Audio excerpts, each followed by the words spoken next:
नमस्कार मित्रांनो, आज आपण पाहणार आहोत इयत्ता 8वी मधील दोन मित्रांमधील QR कोड संदर्भातील संवाद.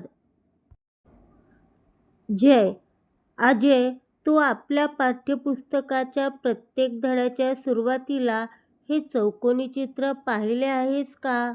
अजय, हो जय, याला QR कोड म्हणतात.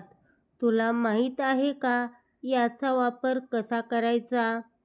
जय, नाही रे, मला त्याबद्दल नीट माहिती नाही. तू मला सांगशील का? अजय, नक्कीच.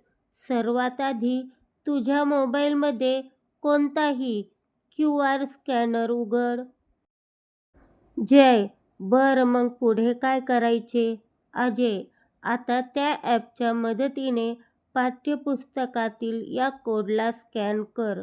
स्कॅन केल्यावर तुला लगेच त्या धड्याच्या संबंधित व्हिडिओ आणि जास्तीची माहिती मोबाईलवर दिसेल.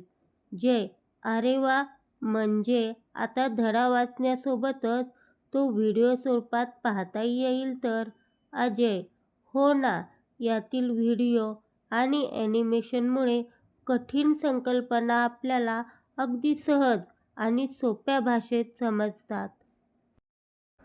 जय, खूपच छान माहिती दिलीस अजय. मी आज घरी गेल्यावर अभ्यास करताना याचा नक्कीच वापर करून पाहीन. अजय, नक्कीच करून बघ. यामुळे आपला अभ्यास अधिक रंजक आणि सोपा होईल. धन्यवाद.